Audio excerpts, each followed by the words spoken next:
Hello မင်္ဂလာခင်ဗျာကျွန်တော်ဒီနေ့ပြောပြတော့မှာတော့ page quality aware ဖြစ်တဲ့ဥစ္စာအစိမ်းရဖြစ်အောင်ဘယ်လိုဖြစ်လို့ရမလဲ page quality aware ဖြစ်တော့ခဲ့ပြီဆိုရင် Facebook team မှာဘယ်လို request review team မှာစိမ်းအောင်လုပ်တော့မလဲဆိုပြီးဒီနေ့ဒီပြောအားလုံးအသေးစိတ်လုပ်ပြီးကျွန်တော်ပြောပြရှင်းပြပေးမှာဖြစ်ပါတယ်ဒီ page ကိုလည်းမသိနားမလဲပဲနဲ့သူရဲ့ page မှာဘယ်လိုအမားတွေဘယ်လို post တွေတင်ခဲ့ပြီးတော့ကျွန်တော် page quality aware ဖြစ်တော့ခဲ့လဲဆိုဒီ page ကိုကျွန်တော်အားလုံးစစ်စစ်ကြည့်တဲ့အချိန်မှာတော့ဒီ page ကိုလည်းမသိနားမလဲပဲနဲ့အခြား WhatsApp က tab ပေါ်နေအခြား page မှာတင်ထားတဲ့ tab ပေါ်နေအလွယ်တကူ download ဆိုပြီးသူရဲ့ page မှာတင်ပြီးတော့တဲ့ကျွန်တော် page quality aware ဖြစ်တော့ခဲ့တယ်တကယ်လို့ကျွန်တော်ဒီ Chrome browser နဲ့ corporate ပါတဲ့ tab ပေါ်နေဆိုတော့ strongly share tab ပေါ်တော့ဆိုပြီးကျွန်တော် page မှာတင်မယ်ဆိုရင်အောက်မှာ straight လေးလာမှာ page quality aware အနည်းဖြစ်တော့ပုံနေတဲ့အတွက်ကျွန်တော်အဲ့ဒီဥစ္စာနဲ့ပတ်သက်ပြီးလုံးဝလုပ်လို့မရဘူးတကယ်လို့ကျွန်တော် page ကဇာတ်နဲ့ page ဖြစ်တဲ့အတွက်ကျွန်တော်အခြား WhatsApp အခြား page က tab ပေါ်မှာဖြစ်မနေတော့ဆိုပြီးတင်မယ်ဆိုရင်အဲ့ဒီ download ဆိုတဲ့ tab ပေါ်နဲ့နည်း crop လုပ်ပြီးမှအဲ့ဒီ tab ပေါ်မှာကျွန်တော်တို့ page link ဖြစ်ဖြစ် page logo ဖြစ်ဖြစ်တခုရေးထည့်ပြီးမှကျွန်တော် page မှာတင်ပြီးတော့မယ်ဆိုရင် reuse content repurpose content 100% လုပ်ပြပါတယ်အဲ့ဒီဥစ္စာနဲ့ပတ်သက်ပြီးဒီ page မှာတင်ထားတဲ့အမှားနဲ့ပတ်သက်အားလုံးဖြတ်လို့ပြီးတော့ခဲ့ပါပြီနောက်တစ်ခုဒီ page ရဲ့အမှားကသူ page မှာတင်ထားတဲ့ post တွေသူ page မှာတင်ထားတဲ့ content တွေသူကိုယ်တိုင်အခြား group ပေါင်းများစွာမှာ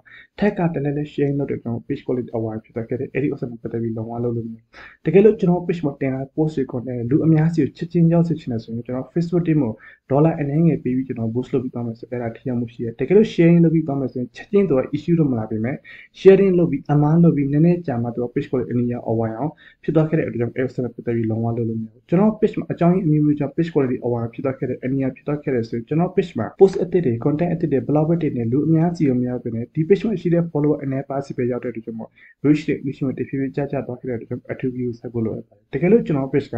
0နဲ့ page ဖြစ်တဲ့ live stream လုပ်ပြီး0နဲ့ page ဆိုရင်0ပါမှာ live stream viewer ပါနဲ့ကျတော့ခဲ့တဲ့အတွက်ကြောင့်ဒီ user နဲ့ပတ်သက်ပြီး attribute ဆက်ဖို့လိုအပ်ပါတယ်ဒီ user နဲ့ပတ်သက်ပြီးနားလည်သဘောပေါက်ပြီးဆိုတော့ဒီ page ကျွန်တော်ဘယ်လိုမျိုး request တွေပြီးတင်ပြီးစမ်းလုပ်တော့မလဲဆိုအားလုံးအသေးစိတ်လုပ်ပြီးကျွန်တော်ပြပြပေးမယ်ဖြစ်ပါတယ်ဒီဗီဒီယိုကျတော့ part 2 video ဖြစ်ပါတယ် part 1 video မှာဒီ page ကိုဘယ်လိုအမှားမျိုးလုပ်ခဲ့ပြီးတဲ့အတွက်ကြောင့် page quality aware ဖြစ်သွားခဲ့တယ်ဘယ် content တွေဘယ်လိုတော့ပြီးဖြတ်ရမယ်ဆိုမှ part 1 video မှာအားလုံးအသေးစိတ်လုပ်ပြီးကျွန်တော်ပြပြပေးလာပါတယ်ပြီးလို့ရှိရင်ကျွန်တော်ဒီရှင်းဆက်ပြီးမှဒီ content တင်တဲ့ original content တင်တဲ့ဒါမှမဟုတ် edit လုပ်ပြီးတင်တဲ့ဆိုရင်ကျွန်တော်ဒီ page မှာ current တင်တဲ့ admin ကို remove လုပ်ပြီးမှအခြား admin အသစ်ခံအဲ့ဒီ admin အသစ်နဲ့ဒီ page မှာ post တင်တာ50ရက်ပြည့်တော့ဖြစ်ပြီဆိုမှအဲ့ဒါမှကျွန်တော်ဒီ request တွေတင်ရတယ်ဒီ page ကကျွန်တော် service အထားတာဆို15ရက်လောက်ရှိတဲ့အတွက်ကျွန်တော်ဒီ page ကိုကျွန်တော် page လေး request တွေတင်ပြီးတော့ပါမယ်အဲ့တော့ကျွန်တော်ဖွင့်ထား link ရှိတဲ့အတွက် link ထည့်ကျွန်တော်ဒါလိုက်သွားလိုက်ပါမယ် okay ကျွန်တော် link ထည့်ရောက်လာပြီဆိုလို့ရှိရင်ဒီပထမအုပ်စုကျွန်တော်တစ်ချက်နှိပ်ပြီးကျွန်တော်နည်းနည်းအောက်ဆင်းတော့ဒါကျွန်တော် profile poster page ဖြစ်တဲ့အတွက်ကျွန်တော် home page ကိုကျွန်တော်တစ်ချက်ရေးတော့ပြီးမှကျွန်တော်နေမှာဆိုလို့ရှိရင်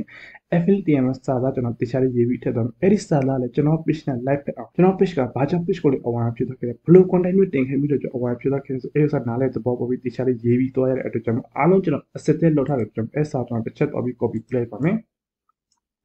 ်ဒီစာကျွန်တော်အားလုံးရေးပြီးထားရတယ်ကျွန်တော်ဒီစာကျွန်တော်တစ်ချက် copy ပြီးမှဒီမှာတစ်ချက် page လုပ်ထည့်မယ်ပြီးလို့ရှိရင်ကျွန်တော်ဒီမှာတစ်ချက်ကြည့်မယ်ဆိုရင် page ရဲ့ URL link ဘာအားလုံးထည့်ထားတဲ့အတွက်ကြောင့်မို့အားလုံး asset လုပ်ပြီးကျွန်တော်ထည့်ထားတယ်ပြီးလို့ရှိရင်ကျွန်တော်ဒီ page quality aware ဖြစ်တဲ့ screenshot ကျွန်တော်တစ်ချက်ထည့်သွားမယ်အတွက်ကျွန်တော်ဒီမှာ attach လုပ်ပြီးသွားလိုက်ပါမယ်ကျွန်တော်အားလုံး asset လုပ်ထားတယ်ကျွန်တော်ဒီမှာပေါ့နော်